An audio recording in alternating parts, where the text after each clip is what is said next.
Welcome. Thanks for watching this dairy video brought to you by DairyXNet.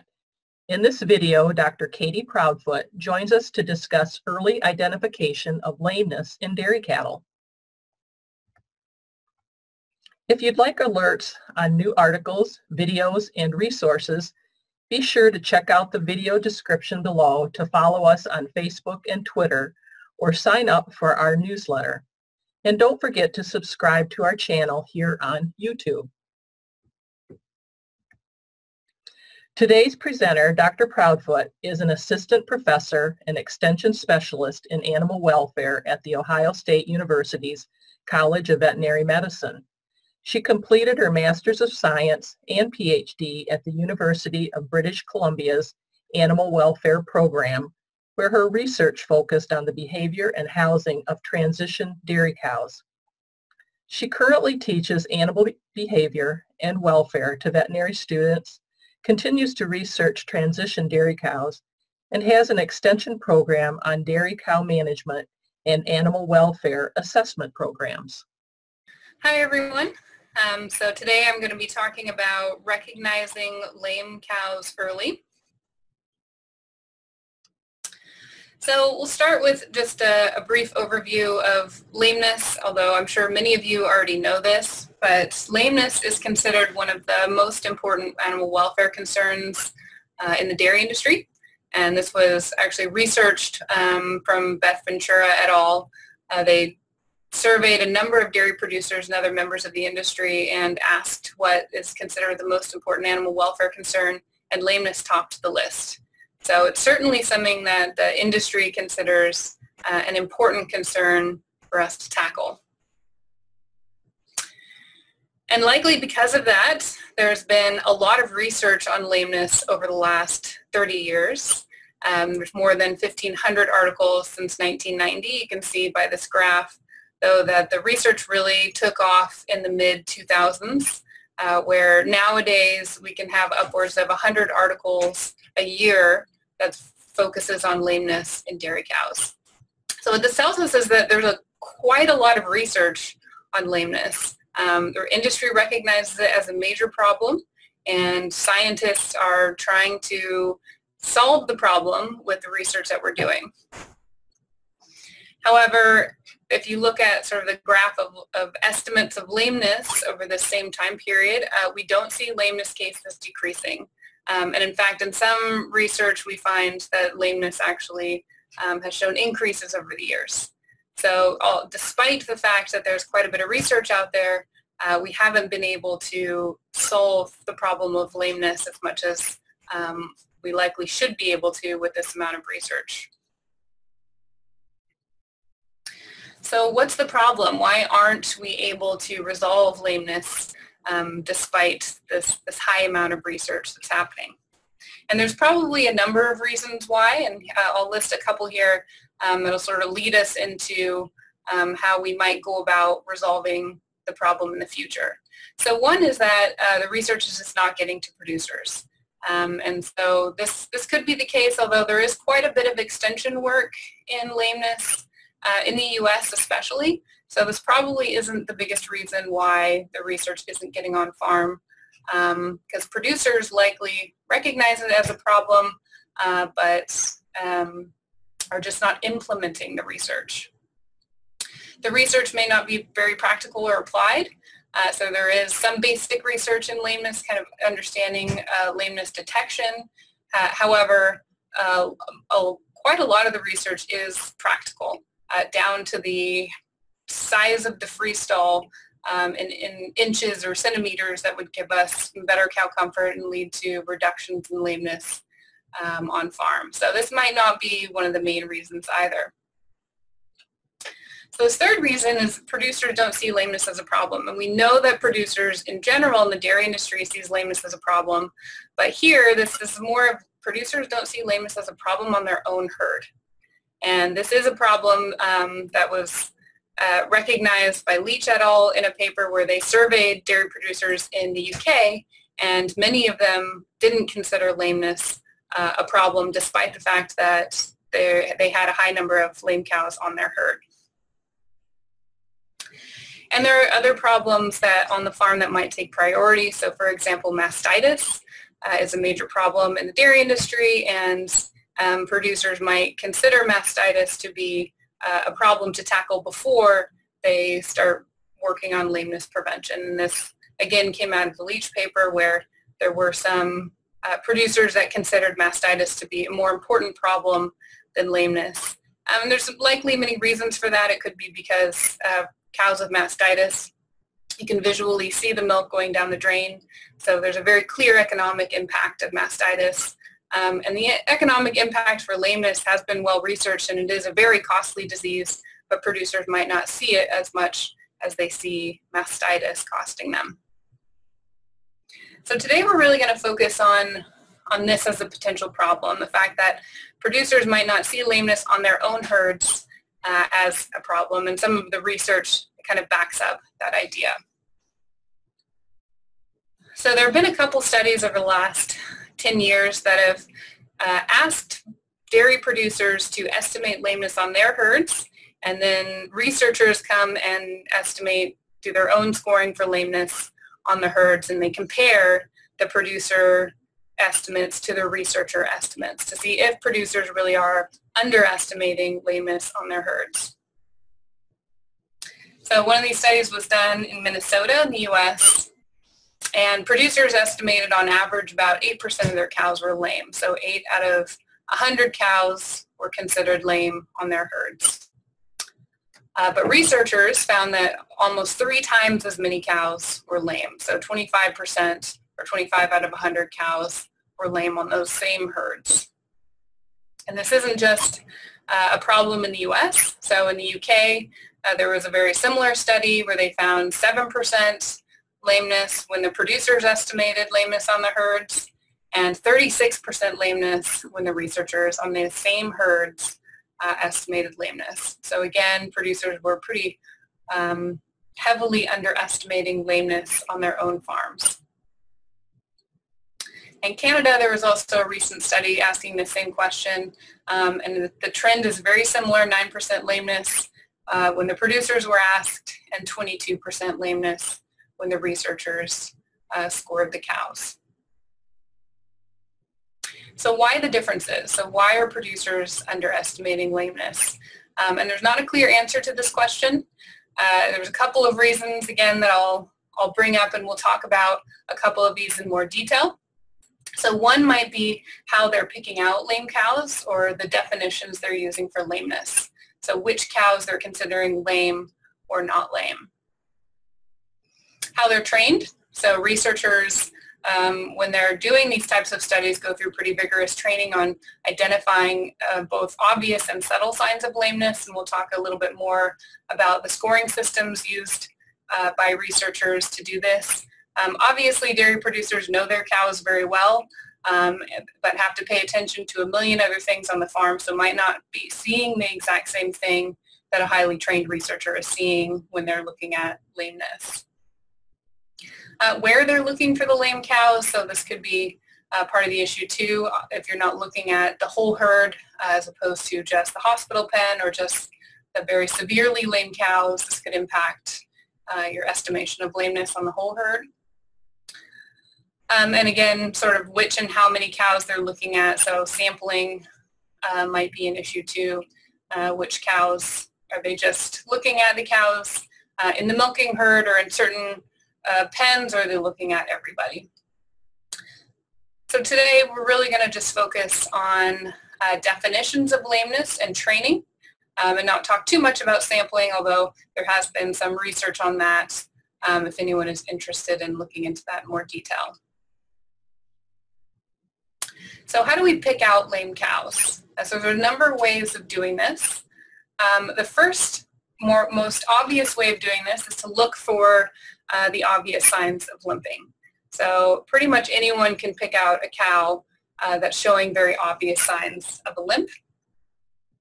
So this is an example of a cow that I'd say anyone watching this video would consider to be lame. So she's obviously limping, and the lame leg is pretty easily detectable. It's her hind right leg.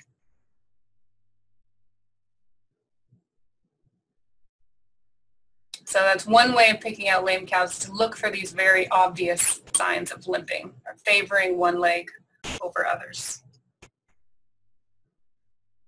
A second way to do this, and I alluded to this a little bit earlier when we were talking about how researchers score, is using locomotion scoring systems or gait scoring systems. And with these, there's a number of these. We'll talk about a couple of them. You're looking at more subtle signs of lameness, not just the obvious limp. So this is an example from one of the earliest scoring system from Sprecher et al. We'll go into this in a little bit more detail later, but it just shows how it's not just as simple as looking at a limp or no limp. You're looking at a number of different behaviors that the cow is doing and categorizing the cow based on her level of severity of lameness. And finally, we'll talk at the end about automated methods to detect lameness. In those previous studies where producers and researchers were compared, this was likely not one of the differences between them, but this is sort of where a lot of the research right now is going, looking at automated ways to help us better pick out cows that are either already lame or might be at risk of becoming lame later. So we'll talk a little bit more detail into the research that's been done with pedometers or 3D accelerometers and milk robots and a couple other technologies. But we'll start with getting into a little bit more detail with locomotion scoring. So locomotion scoring are scoring systems that categorize cows based on this level of severity of lameness. So not just are they lame or not, but how lame are they? There are 3, 4, and 5-point scoring systems out there. And really the scoring system that you would use, there's benefits to all 3 of these. So it's really up to you which scoring system you use. None of these are better or worse than the other. They're just different. We will talk about 3-point and 5-point scoring systems in this talk today, but that doesn't mean that 4-point scoring systems are equally as useful and relevant as well. And these require training to learn the scoring system. So this is probably the most important part of these locomotion scoring systems, is that they are subjective. So in order to know what a 3 looks like on a 5-point scale or a 2 looks like on a 3-point scale, you have to be trained. You have to watch a number of cows and score them and compare yourself to how others have scored them in order to become trained in the scoring system, become less subjective with the scoring system. And at the end of today, I'll share, luckily with technology today, there's quite a bit of resources online for how to train in locomotion scoring system, and I'll share some of those that are publicly available that you can use.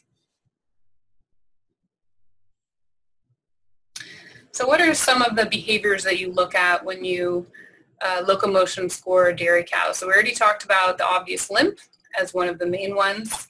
The other things you'd look for are a back arch. So back arch could mean more than just that the cow is lame, but cows that are lame are more likely to arch their back or show a curvature in their back compared to cows that are not lame. You look at the head carriage or the head bob. So cows normally have a rhythmic head carriage, or they might hold their head steady as they walk, depending on the speed of how fast they're walking. But cows that are lame show more jerky head movements, obviously less symmetrical movements or less rhythmic movements as they're walking.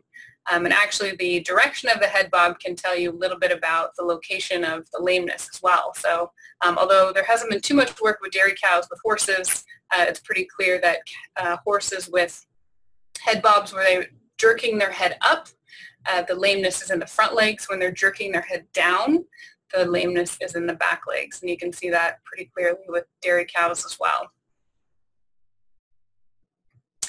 Improper weight bearing or limping, we've already talked about. Asymmetric steps, so this is sort of watching the cow more holistically to see not only is she favoring one leg, but is she walking in sort of a symmetric way? Are all of her legs moving at the same pace?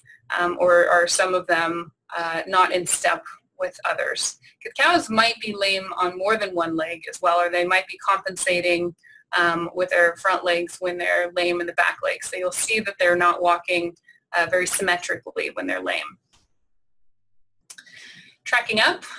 So this is where a cow's front leg, where it hits the ground, her back leg should hit that exact same spot as she's walking forward. So if she has short strides or she's not tracking up, so her back leg isn't pulling itself far enough up to reach where the front leg had just left, then she would be considered not tracking up. And you do see lame cows are more likely to have shorter strides, and they're not moving especially if they're lame in the back legs aren't able to keep up with the front legs. Joint flexion, so this might depend on where the cow is lame, but you do see that some cows walk very stiffly when they are lame, so you don't see sort of a natural bend in the leg as they're walking. You see some stiffness in how they're walking. Swinging in and out, so in order to see this you have to watch them from behind, but you can see that their legs are either swinging in or swinging out as they're walking, maybe to avoid putting pressure on the part of the hoof that is sore. And there's been a little research with walking speed, although it's not very promising as an indicator of lameness on its own, but cows that are lame tend to walk slower than cows that are not lame. So all of these behaviors tend to be used in conjunction with each other. So typically you're not looking at just one behavior or one attribute of the cow. You're looking at it as a more holistic picture as you're scoring the cow with these locomotion scoring systems. So in our first example, now you can see the cow is not only limping, but she's got a very obvious back arch. Her head bob is very jerky, and it's jerking down, which might indicate that she's lame in the back legs. She's not tracking up very well, so her back leg isn't reaching the point where her front leg has just left. So she's showing a number of indicators of lameness, not just that she's limping.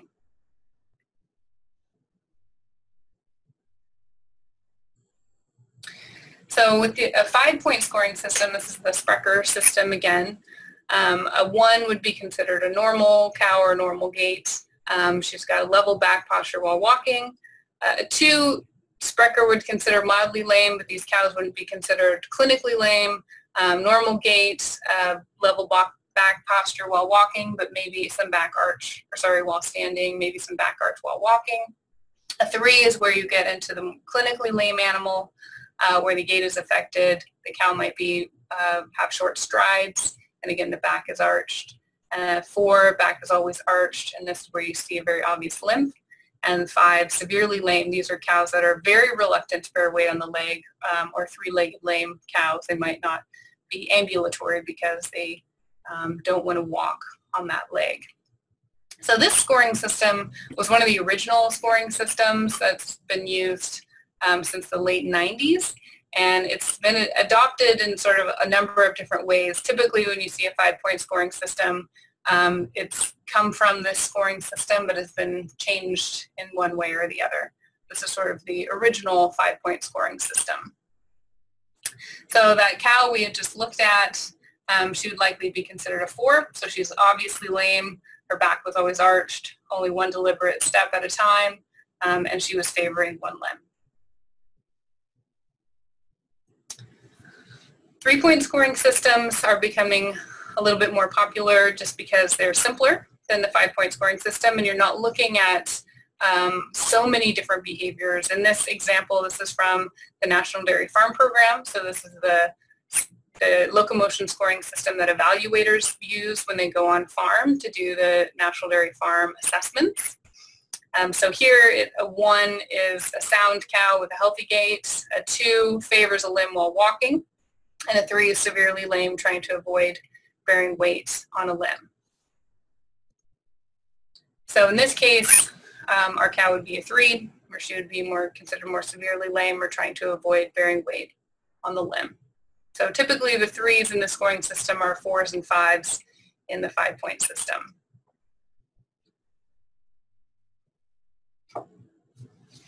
So here's another example of the cow that we can locomotion score. So here, if we look at her behavior, her head carriage is pretty rhythmic and normal. She's got a little bit of a back arch, but it's not anything that's severe. And her strides look good. She's not short strided, although she's a little bit stiff in the back legs. So in a more detailed scoring system, a 5-point scoring system, you could give her a 2. So she did have a little bit of a back arch while walking, but she's still has a normal gait. You wouldn't consider this cow to be clinically lame. But you did look at behaviors like her back arch and her joint flexion and things like that. On the 3-point scoring system, she would be a 1. So in order to get to a 2, you do have to see a limb being favored, so having a limp while they're walking. So in this case, the cow was considered a 1, or sound cow. And this is our third example.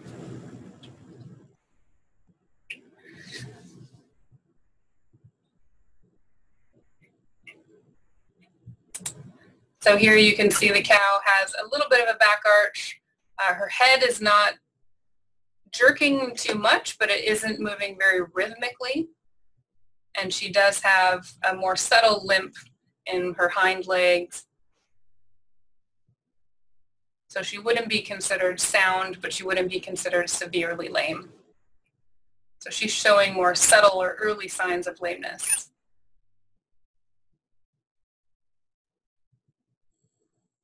So here we would give this cow a 3 or moderately lame on the 5-point system. So her gait was affected. She was short striding. If you watch that video again, her back was arched while walking, at least as far as we could see. And for our 3-point system, she does favor a limb while walking. It's a very subtle in this case, but on our 3-point system, she would be considered a 2.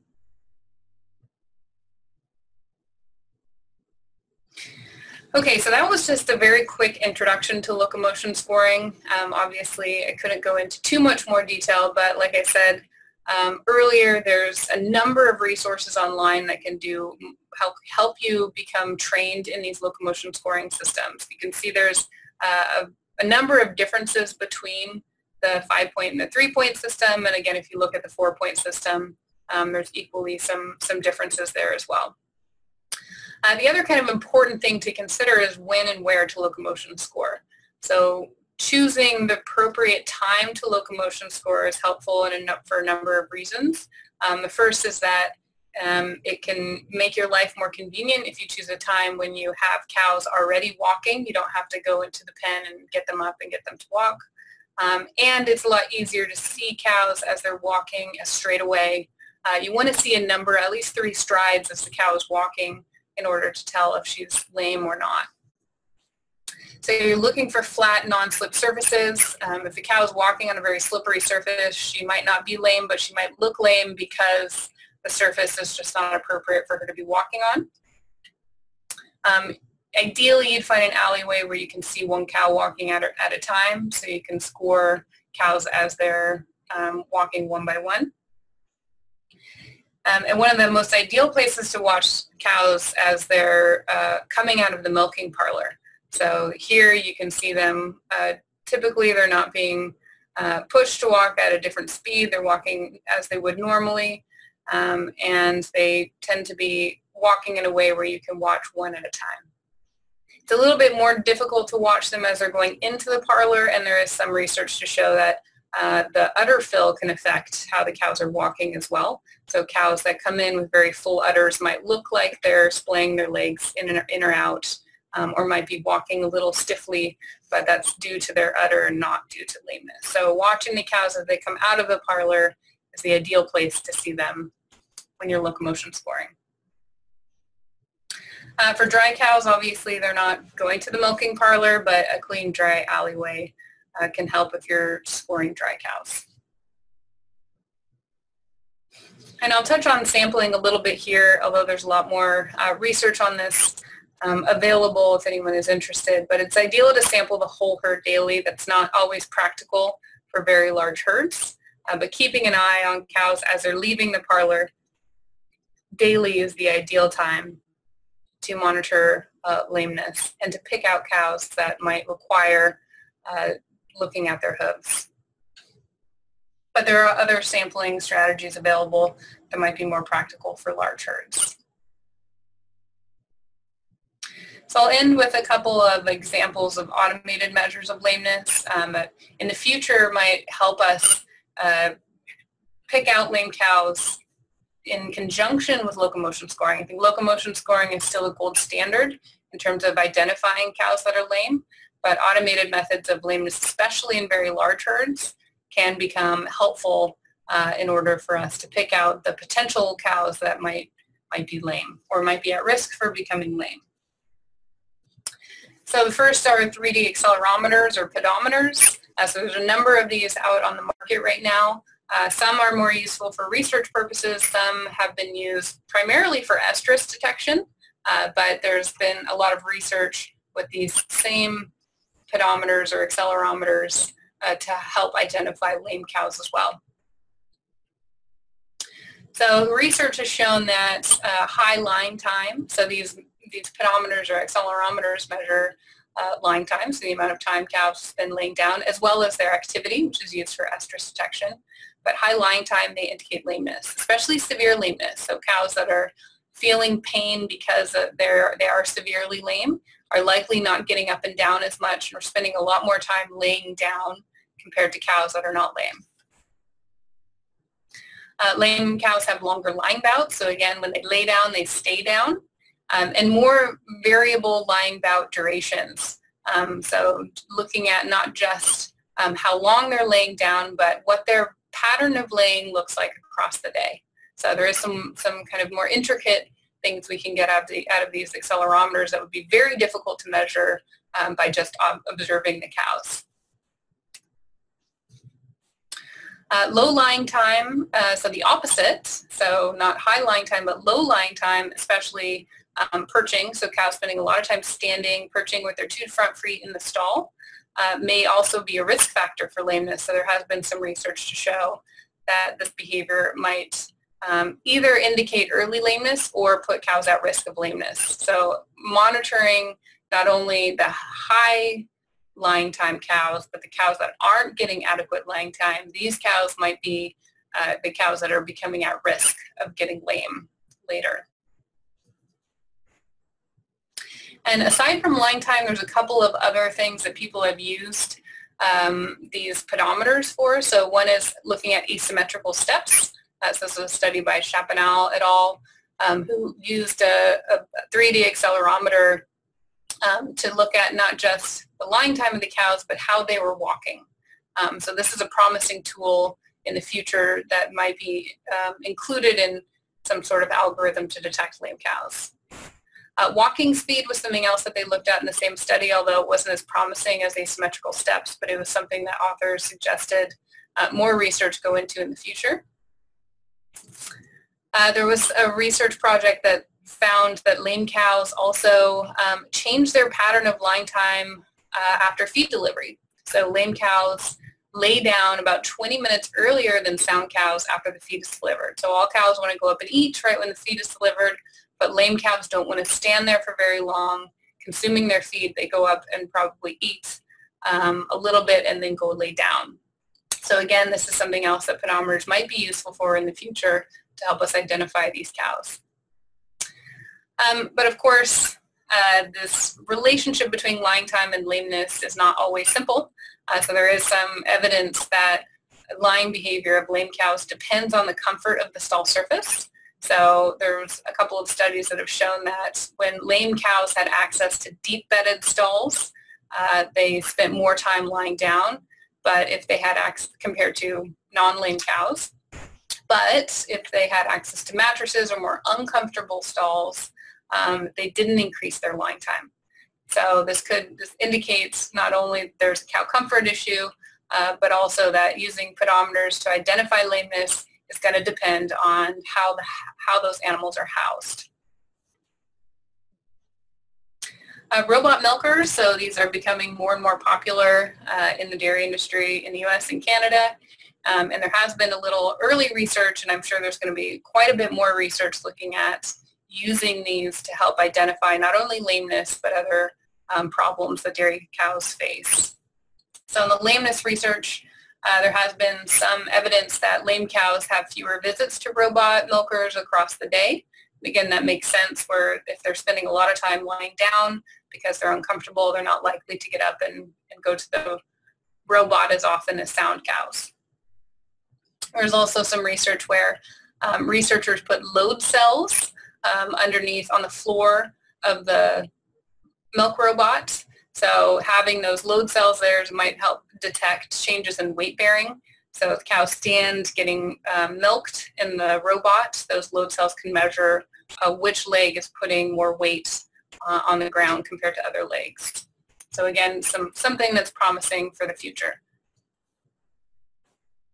So some other automated methods that are, again, at this stage, very early, that may become something that could be used down the line. 3D video detection. So in this picture, this shows the back arch of a cow. So looking at 3D video to help identify the posture of the cow and the way she's walking. Again, it's a sort of high-tech way of identifying lameness, but in the future, this could be an easy way to identify lameness. And then a combination of sensors. So there has been some research that have looked at a combination of milk yield, neck activity, rumination time, or feeding behavior. All these on their own are not going to indicate specifically that the cow is lame. They might indicate that the cow has some sort of problem, might be sick or lame, but they can, if these systems together can provide an alarm that says this cow needs to be looked at, then you can identify what the problem is, and they might help identify lame cows in the future. Okay, so I'll end with a few online resources to help those that are interested in becoming more trained in identifying more subtle signs of lameness, not just cows that are obviously lame. And these are available also. I don't have the links on the PowerPoint, but you should be able to find them next to the PowerPoint, so you can easily access these. So the National Dairy Farm Program has a How to Locomotion Score Dairy Cow using their 3-point system video, so that's on YouTube. USDA NOM survey has a lameness detection video. De Laval has a locomotion scoring video. Dairy New Zealand has a healthy hoof lameness scoring video as well, so cows get lame in New Zealand as well. Dairy Co is a UK group, and they have a mobility score video, but they also have training videos, so you can watch a number of cows and score them and compare yourself to how they score them as well. And there are also apps for that as well. So there's a couple of apps that help you to score lame cows. One, it comes from the Dairyland Initiative from the University of Wisconsin-Madison. So here you can see that you can choose either a 3, a 4, or 5-point scoring system, and not only does it help you to identify the lame cows, but it helps you keep a record of which cows are lame. And Zimpro also has a locomotion scoring app as well that you can download to your phone or to your iPad to help identify cows that are lame. All right, so that's all I got. So thank you for listening.